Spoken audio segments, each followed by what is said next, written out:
समारोह यानी एक अस्थाई कल के लिए लैंगिक समानता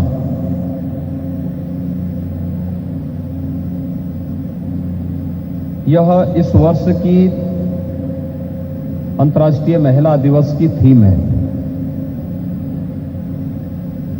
आप सबको ये जानकर के आश्चर्य हो रहा होगा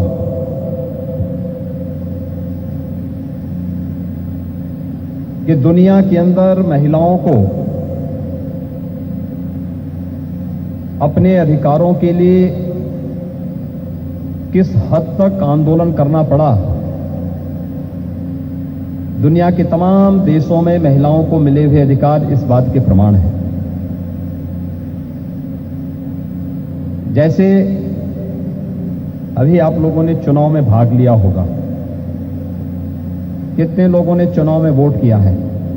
वोटिंग में भाग कितने लोगों ने लिया है?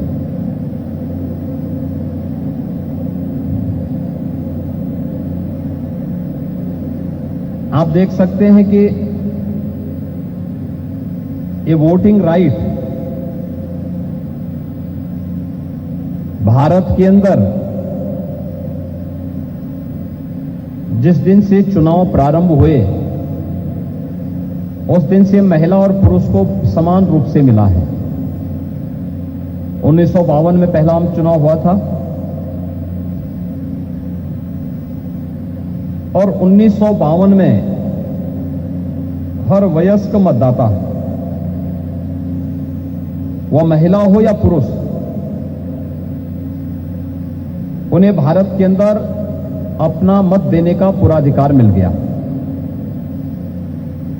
लेकिन दुनिया के तमाम देशों में इसे लेकर के आंदोलन हुए हैं। यहां तक कि आधुनिक लोकतंत्र का जनक जो इंग्लैंड माना जाता है, वहां पर भी वोटिंग राइट यानी मत देने का अधिकार महिलाओं को भारत से बाद में मिला।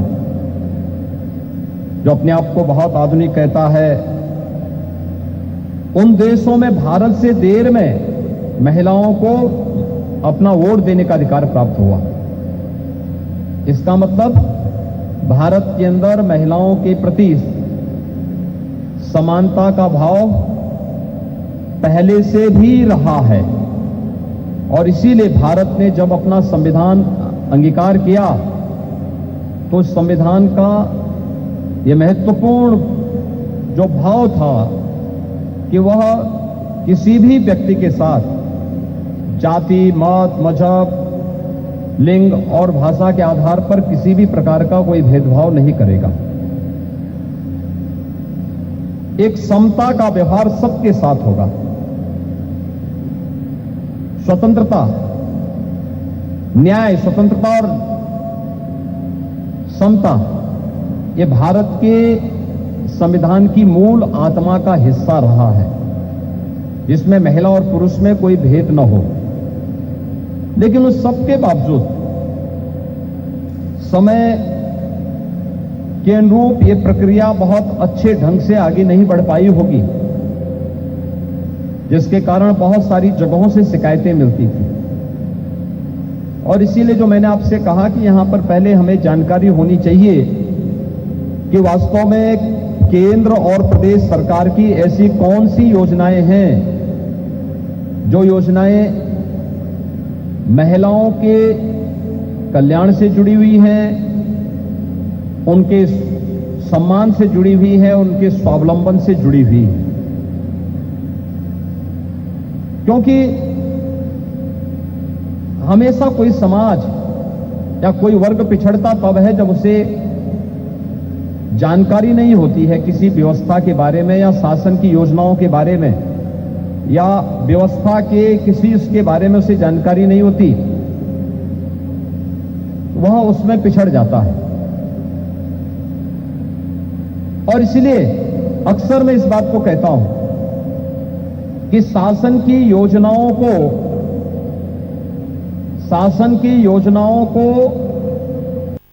करने का माध्यम हमारे संस्थाओं को बनना पड़ेगा। कॉलेजेस को बनना पड़ेगा, विश्वविद्यालयों को बनना पड़ेगा, महाविद्यालयों को बनना पड़ेगा, क्योंकि इन्हीं में से निकलने वाले छात्र छात्राएं एक समय के बाद इन्हें क्रियान्वित करेंगे। अब जैसे भारत सरकार की बहुत सारी योजनाएं हैं, प्रधानमंत्री मोदी जी ने जब 2014 में प्रधानमंत्री बनने के बाद ये बात सामने आई कि देश के अंदर बहुत सारे क्षेत्रों में लैंगिक असमानता है। 1000 पुरुषों के पीछे महिलाओं की संख्या काफी कम है कुछ क्षेत्रों में। उस समय प्रधानमंत्री मोदी जी ने एक कार्यक्रम चलाया था, बेटी बचाओ बेटी पढ़ाओ का। लैंगिक असमानता को दूर करने के लिए हम बेटा हो बेटी हो इसमें भेद न करें, बल्कि समान रूप से वह सम्मान की पात्र बने, इसके लिए बेटी बचाओ बेटी पढ़ाओ का एक कार्यक्रम चलाया गया। व्यापक जागरूकता का कार्यक्रम बना, विभिन्न प्रकार के अवेयरनेस के कार्यक्रम बने, फिर अनेक योजनाएं आगे बढ़ी। मातृवंदना योजना है, जननी सुरक्षा योजना है और बाकी योजनाओं को आप देख सकते हैं, जैसे स्वच्छ भारत मिशन। स्वच्छ भारत मिशन में हर घर में एक एक टॉयलेट उपलब्ध हो जाना। सामान्यतः यह स्वच्छता का मानक है, लेकिन उससे भी महत्वपूर्ण ये नारी गरिमा से भी जुड़ा हुआ है, उनके सम्मान से भी जुड़ा हुआ है। जैसे प्रधानमंत्री उज्ज्वला योजना। प्रधानमंत्री उज्ज्वला योजना जिन परिवारों के पास अपना रसोई गैस का सिलेंडर नहीं था, वे धुएं से, लकड़ी में, गोबर के उपलों में, कोयले में अपने घर के लिए भोजन बनाने के लिए मजबूर होती थी। उन सबको इससे मुक्ति देने के लिए, क्योंकि जब कोयले में या लकड़ी से कोई महिला भोजन बनाती है तो वह जितना एक समय का भोजन बनाते समय जितना धुआं उसके अंदर जाता है, वह तमाम प्रकार की कार्बन जनित बीमारियों को जन्म देती है।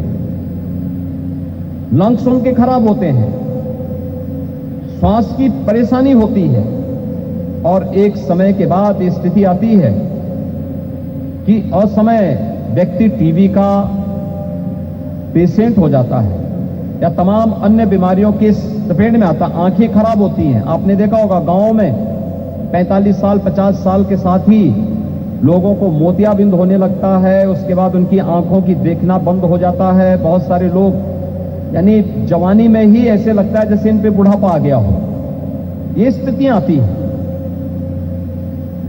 ऐसे ही प्रधानमंत्री आवास योजना, जिन लोगों को कभी आवास नहीं मिल पाया था, पक्के मकान नहीं थे, प्रयास हुआ है कि उसमें मकान उन परिवारों को मिले और स्वामित्व उसका जो अधिकार मिले, मालिकाना जो नाम हो वह महिलाओं के नाम पर हो, घर की जो मालकिन हो, घर की जो महिला हो उसके नाम पर हो। या आप गांव में जाएंगे, गांव में अक्सर क्या होता है, गांव में लोगों ने मकान बनाए हुए हैं, लेकिन जिस जमीन पे उनका मकान होता है उस जमीन उनके नाम पर नहीं होती। वह जमीन ग्राम पंचायत की होती है, ग्राम समाज की होती है। और एक समय के बाद जब मकान अगर कभी टूट गया और मकान टूटने के बाद वह फिर से वहां पर अपना मकान बनाना चाहता है, तो बहुत बार होता क्या था कि गांव का कोई दबंग व्यक्ति उन्हें मकान नहीं बनाने देता था। वो कहता था ये तो मेरी जमीन है, और उसके बाद वो उससे वंचित रह जाता था, इधर उधर भटकता था। एक गरीब अपना मकान नहीं बनाता था। एक स्कीम चलाई गई प्रधानमंत्री स्वामित्व योजना की। इस योजना में ड्रोन सर्वे से पूरे गांव का सर्वे होता है जहां पर जिसका मकान है वहां पर उसका मकान का फिर वहां पर एक एक मकान को सर्वे करके चूना डाल करके उसका सर्वे करके खुली बैठक होकर के और उस आधार पर फिर जितना उस मकान का रकबा आया है उस रकबे के आधार पर उस जमीन का मालिकाना अधिकार उस घर के उस परिवार को दे दिया जाता है जिसका मकान ग्राम पंचायत में है। और इसमें हम लोगों ने प्रयास किया है कि ज्यादातर परिवारों को हम इस योजना के साथ महिलाओं को इसका अधिकार दें, या जहां पर महिलाएं नहीं हैं वहां पर महिला और पुरुष दोनों को इसके साथ जोड़ें। जब उस एक पक्का कागज जिस जमीन पर उनका मकान है उस जमीन का उनके पास प्राप्त हो गया, तो अगर वो अपना छोटा मोटा कार्य प्रारंभ करने के लिए बैंक से लोन लेना चाहते हैं तो बैंक भी उस कागज के आधार पर उन्हें लोन दे सकता है। उन्हें दुकान करना है, उन्हें मकान बनाना है या उन्हें कोई भी अन्य कार्य करना है तो उस जमीन को गिरवी रख करके वह बैंक से लोन लेने की पात्रता रखते हैं। इन सभी योजनाओं में जैसे केंद्र सरकार की योजनाएं हैं, राज्य सरकार ने भी कुछ योजनाएं चलाई। जैसे उत्तर प्रदेश के अंदर हम लोगों ने मुख्यमंत्री कन्या सुमंगला योजना चलाई। कुछ बालिकाएं हैं जो कन्या सुमंगला योजना से लाभान्वित हुई हों। मुख्यमंत्री कन्या सुमंगला योजना, मुख्यमंत्री कन्या सुमंगला योजना बेटी के जन्म लेने से लेकर के स्नातक तक की पढ़ाई के लिए, बेटी जन्म ले उसका रजिस्ट्रेशन होता है, एक निश्चित आय ग्रुप के लिए है। उस बेटी को उसके नाम पर सरकार के द्वारा 2,000 रुपए का जमा कर दिया जाता है। बेटी 1 वर्ष की होगी, सभी प्रकार के टीका उस पे लगेंगे। टीका लगने के बाद उसका सर्टिफिकेट जैसे जमा होगा फिर 1,000 रुपए उसके अकाउंट में चले जाएंगे। बेटी पहली क्लास में जाएगी, जैसे विद्यालय में रजिस्ट्रेशन होगा तो बेटी के अकाउंट में फिर 2,000 रुपए चले जाएंगे। बेटी 5वीं पास करके 6ठी क्लास में जैसे रजिस्ट्रेशन करवाएगी फिर 2,000 रुपए उसके अकाउंट में चले जाएंगे। ऐसे ही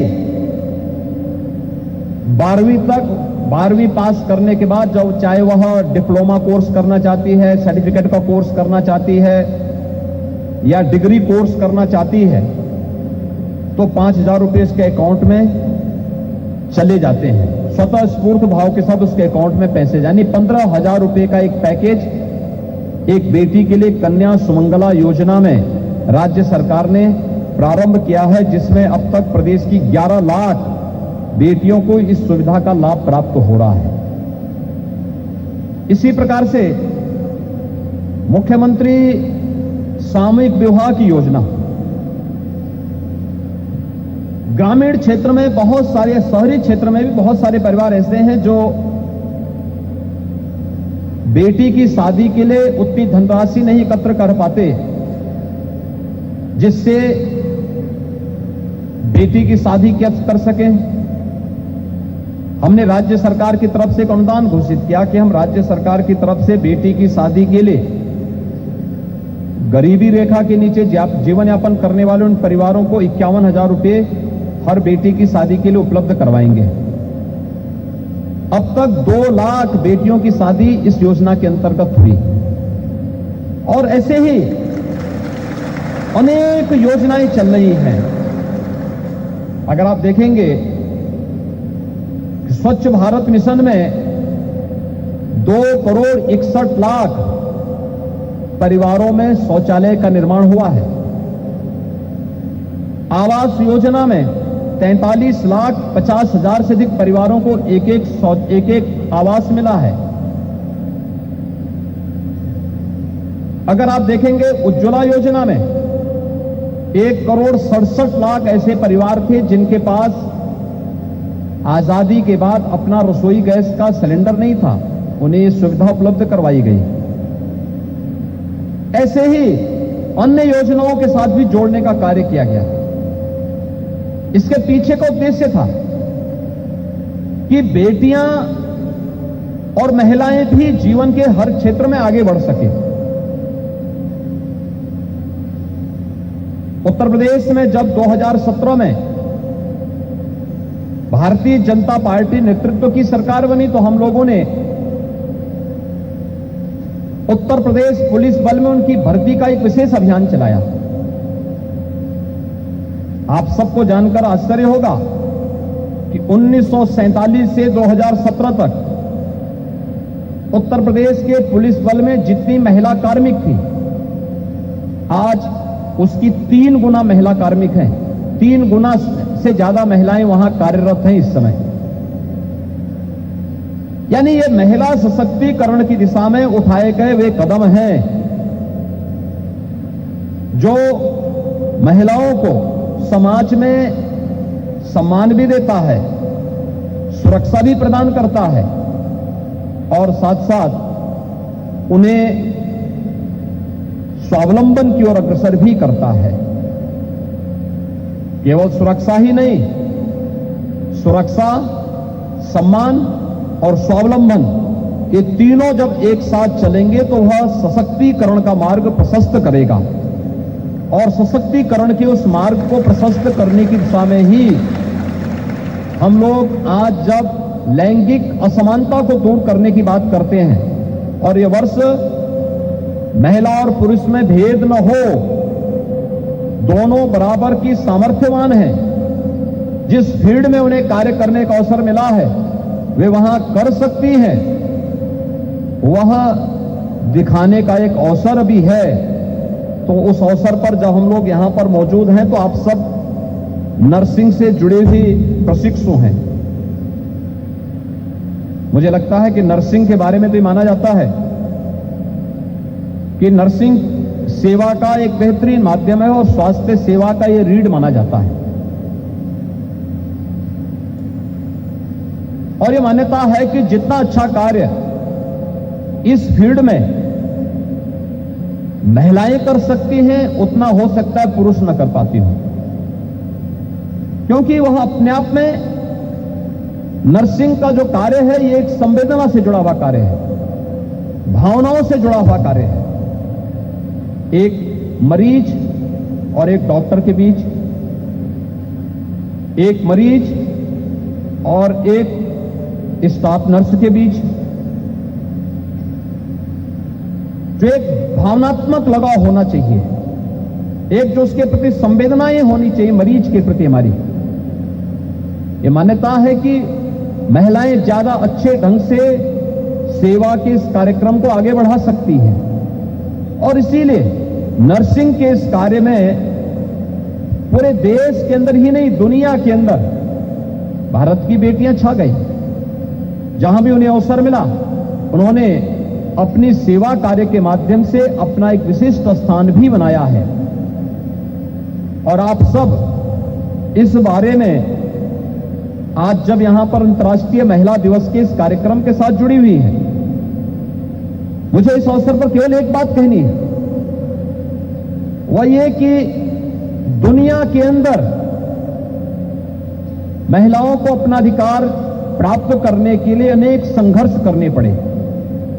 मैंने आपको लोकतंत्र में मताधिकार की बात की, लेकिन बहुत सारे ऐसे मुद्दे हैं जिन पर महिलाओं को वहां सड़कों पर उतरना पड़ा। लेकिन भारत के अंदर ये स्वतः स्फूर्त भाव के साथ भारत के संविधान निर्माताओं ने भारत के अंदर इस व्यवस्था को भारत के अंदर लागू किया और भारत के अंदर प्रत्येक नागरिक को इस सुविधा का लाभ भी दिया। और ये अलग अलग समय में बनाई गई ये सुविधाएं, अलग अलग समय में लागू की गई जो योजनाएं हैं, ये योजनाएं उसी का हिस्सा है जिसमें चाहे वह बेटी बचाओ बेटी पढ़ाओ का हो, मातृवंदना का हो, जननी सुरक्षा से जुड़ा हुआ योजना हो, प्रधानमंत्री उज्ज्वला योजना हो, प्रधानमंत्री स्वामित्व की योजना हो, प्रधानमंत्री आवास योजना हो, मुख्यमंत्री सामूहिक विवाह की योजना हो, मुख्यमंत्री कन्या सुमंगला योजना हो। ये सभी योजनाएं और वास्तव में भेदभाव किस हद तक होता था। मुझे प्रदेश के अंदर सत्रों में कई स्थानों पर जाने का अवसर प्राप्त हुआ था।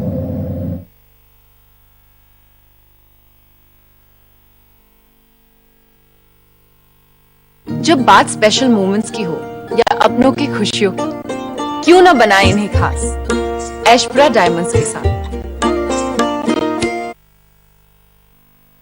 क्या शर्मा रहा है? दांत खाज खुजली है, हमें भी होती है। चर्म रोगों पर पड़े भारी सालिम लोशन है पुराना खिलाड़ी। Salim lotion, fastest, trusted, tested, TDOs। Salim lotion.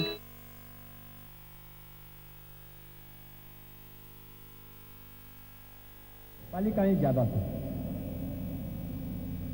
मैंने उस समय देखा कि लगभग 60% बालिकाएं ऐसी थी जो नंगे पैर स्कूल जा रही थी। मैंने उनसे पूछा, मैंने कहा कहां जा रही हो? उन्होंने कहा स्कूल। मैंने कहा तुम अकेले हो? कहा कि नहीं हमारा भाई भी है। मैंने कहा भाई कहां है? कहा भाई दूसरे स्कूल में पढ़ता है।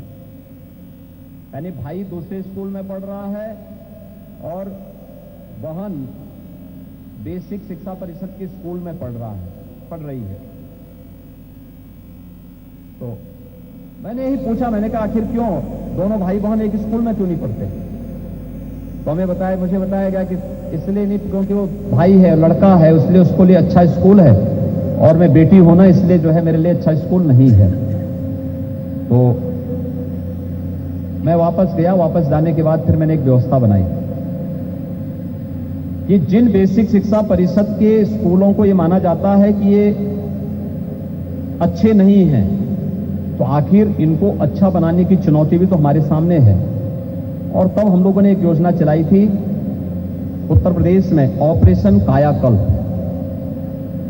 ऑपरेशन कायाकल्प के अंतर्गत हम लोगों ने शिक्षा विभाग के अधिकारियों से, हर विधायक से, हर सांसद से और उन स्कूलों में पढ़े हुए जो बच्चे थे उनसे मैंने इस बारे में कहा कि भाई अगर आप एक एक विद्यालय गोद लेकर के उस विद्यालय को ठीक बना दें, रंग रोगन कर लें, उनका फर्नीचर वहां पे उनकी फ्लोरिंग कर लें, बालक बालिकाओं के लिए टॉयलेट अलग बना लें, वहां लाइटिंग की व्यवस्था कर लें, पेयजल की व्यवस्था दे दें, शासन स्तर पर हम स्मार्ट क्लास देंगे, लाइब्रेरी देंगे, कुछ अन्य चीजें हम उपलब्ध करवाएंगे। आप देखेंगे कि पहले 3 वर्ष में ही 1,35,000 से अधिक विद्यालयों का ऑपरेशन कायाकल्प के अंतर्गत पूरी तरह परिवर्तन हुआ। हम लोगों ने उस समय फिर स्कूल चलो अभियान चलाया। स्कूल चलो अभियान, इसमें हर शिक्षक से कहा गया कि भाई विद्यालय जाने के पहले वह एक बार गांव में भ्रमण जरूर करें। 2 वर्ष के अंदर ही 54 लाख बच्चे बेसिक शिक्षा परिषद की स्कूलों में बढ़े।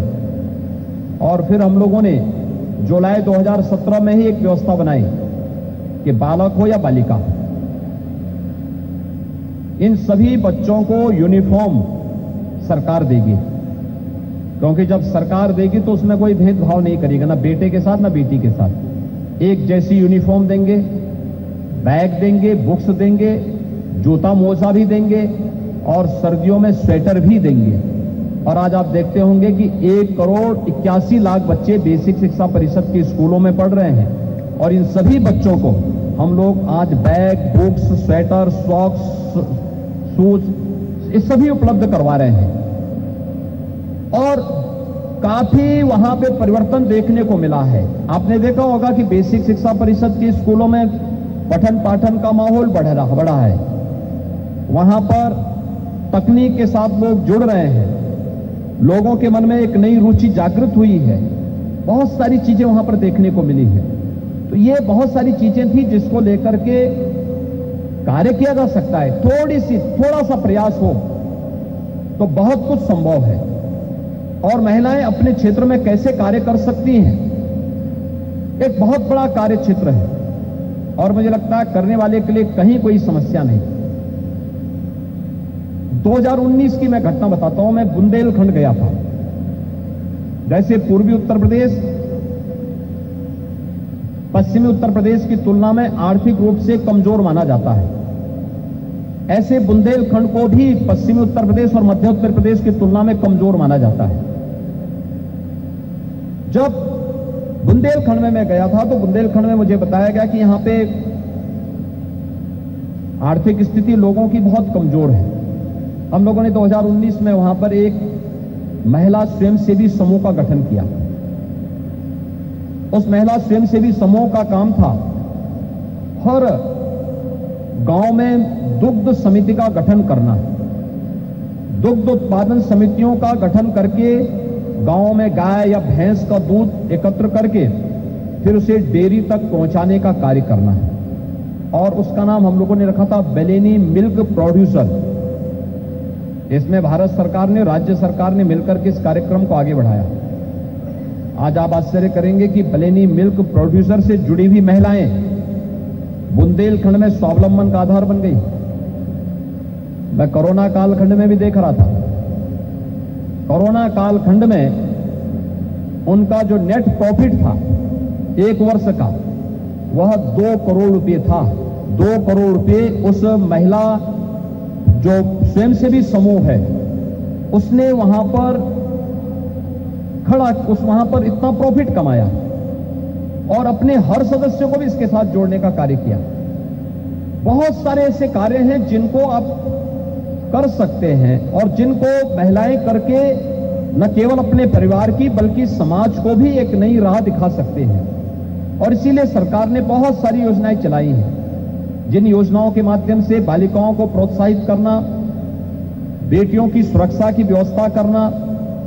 और अब उत्तर प्रदेश सरकार का जो 3rd फेज का कार्यक्रम चल रहा है वर्तमान में, ये मिशन शक्ति का एक अभिनव कार्यक्रम है, जिसमें हर ग्राम पंचायत में एक महिला बीट पुलिस अधिकारी जाकर के सप्ताह में कम से कम 2 दिन वहां पर उनके साथ संवाद, महिलाओं के साथ संवाद बनाती है, केंद्र और राज्य सरकार की योजनाओं से अवगत कराती है, सुरक्षा संबंधी मुद्दों पर उनसे चर्चा करती है और फिर उस ग्राम पंचायत के अंदर होने वाले विभिन्न कार्यों के बारे में भी अनेक जागरूकता के कार्यक्रम उनके माध्यम से प्रारंभ करती है।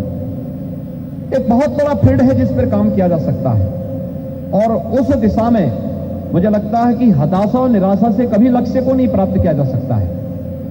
हमें अपने स्तर पर एक सार्थक पहल करनी पड़ेगी, एक सकारात्मक सोच के साथ आगे बढ़ना पड़ेगा। और जब हमारी शिक्षण संस्थाएं सरकार की योजनाओं के साथ जुड़ करके उनका लाभ लेना प्रारंभ करेगी, उन योजनाओं से छात्र छात्राओं को अवगत कराना, उन योजनाओं के माध्यम से कैसे उन्हें लाभान्वित किया जा सकता है और फिर आगे बढ़कर के उन्हें आगे प्रेरित किया जा सकता है, मुझे लगता है कि बहुत सारे कार्य ऐसे हो सकते हैं जो इस वर्ष की अंतर्राष्ट्रीय महिला दिवस की थीम के अनुरूप कि एक अस्थायी कल के लिए, यानी एक सस्टेनेबल फ्यूचर के लिए हम लोग महिला और पुरुष में जो भेद है इसको दूर कर सकते हैं। इस योजना के तहत हम लोग बहुत सारे कार्यक्रमों को लेकर के आ रहे हैं। इसमें कितनी बालिकाओं को यहां पे उत्तर प्रदेश शासन की जो टैबलेट और स्मार्टफोन की योजना का लाभ अब तक मिला है। टैबलेट स्मार्टफोन अभी नहीं मिल पाया यहां पे, लेकिन यहां पे कुछ तो बालिकाओं को बुलाया गया था इस योजना में। नहीं, जिनको मिला वे हाथ खड़ा करेंगे, अभी मिला नहीं है, ठीक है। लेकिन सभी बालिकाओं, जीएनएम है, एएनएम है, बीएससी नर्सिंग है, एमएससी नर्सिंग है, इन सभी को इसके साथ जोड़ने का कार्य हो रहा है। इसके पीछे का उद्देश्य है एक ऑनलाइन एजुकेशन। कोरोना जैसी महामारी के दौरान आपने देखा होगा, कोरोना जैसी महामारी के दौरान यद्यपि नर्सिंग जैसे क्षेत्र में आपको तो सेवा के एक विशिष्ट क्षेत्र से जुड़ना है, लेकिन इस योजना के अंतर्गत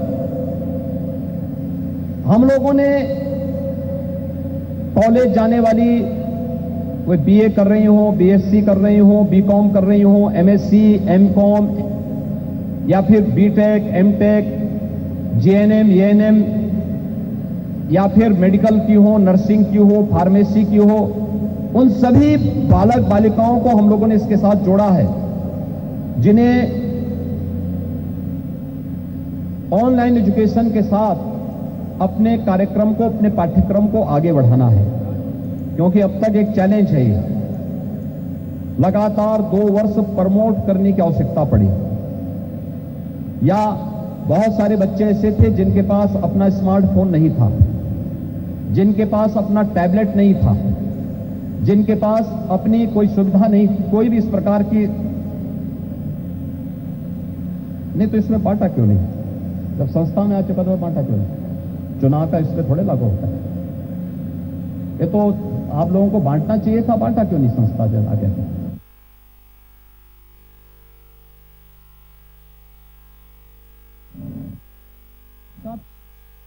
स्मार्टफोन आपकी संस्था में पड़ा हुआ है।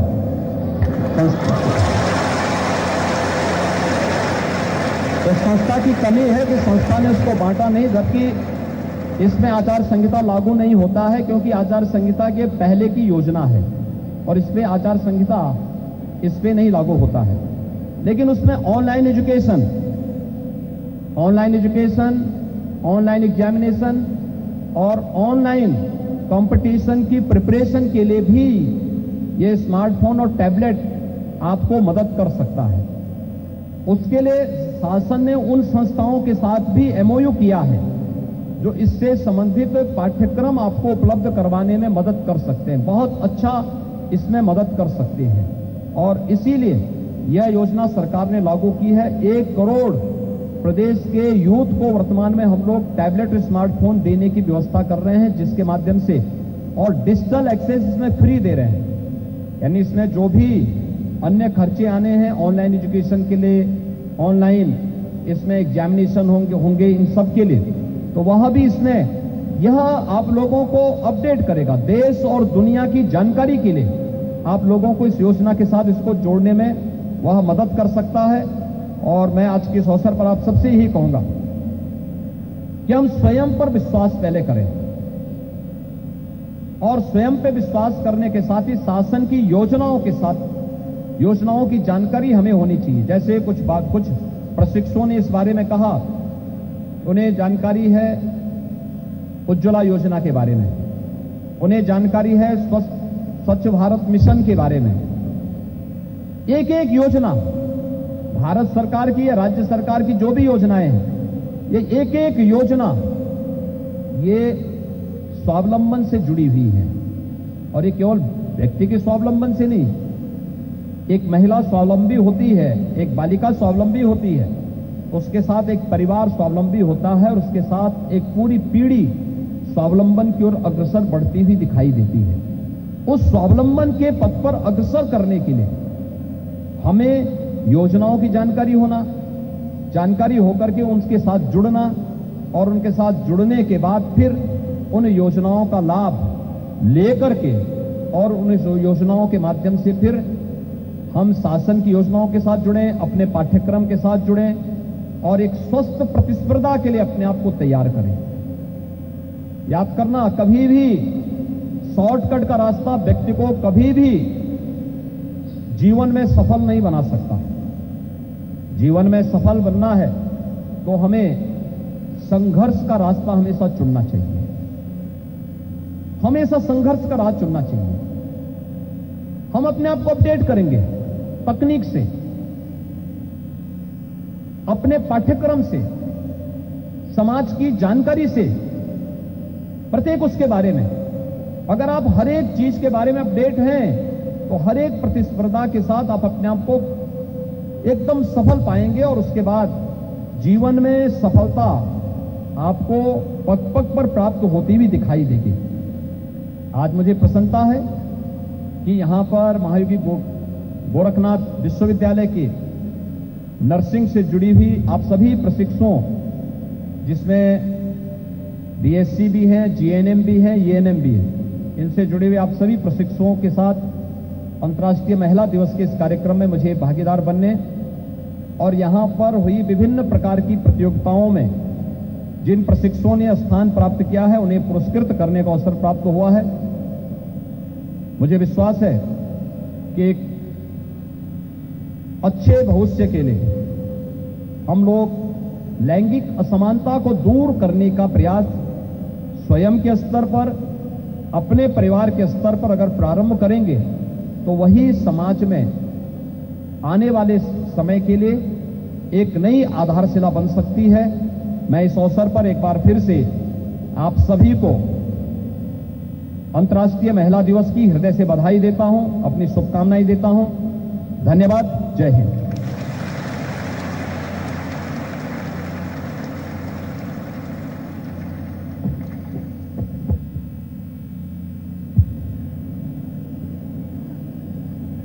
मैं परम पूजनीय महाराज जी का आभार व्यक्त करती हूँ, जिन्होंने अपने शब्दों द्वारा हमारा मार्गदर्शन किया।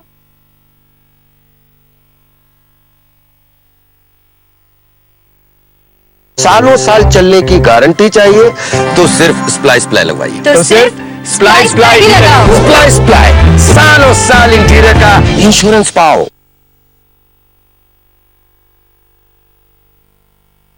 शादी पे सजना संवरना तो लगा ही रहता है, पर मौके पर चार चांद लगाने के लिए मेरे पास है ऐश ब्रा का ब्यूटीफुल कलेक्शन।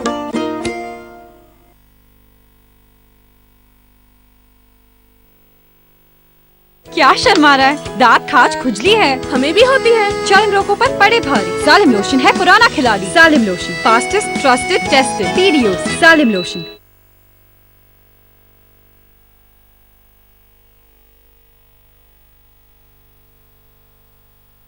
अनुग्रहित करने के लिए पता है हमें, हम सभी का आदर्श अपने विश्वविद्यालय का कुलाधिपति गोरक्षपीठ का पीठाधीश ऊर्जावान अपना प्रियतम मुख्यमंत्री परम सम्मानीय श्री योगी आदित्यनाथ जी महाराज का हृदय से गहराई से अपना एवं विश्वविद्यालय का समस्त परिवार की तरफ से धन्यवाद ज्ञापित करता हूँ। आपका उद्बोधन से सुरक्षा, स्वावलंबन, नारी गरिमा आदि का जानकारी प्राप्त है और उसमें हम लोग अग्रसर होने के लिए ये ज्ञान का प्रयोग करने के लिए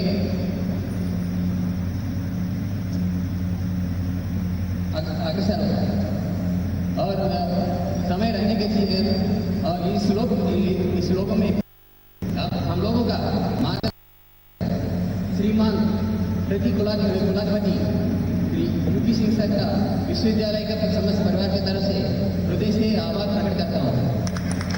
और इस महिला दिवस का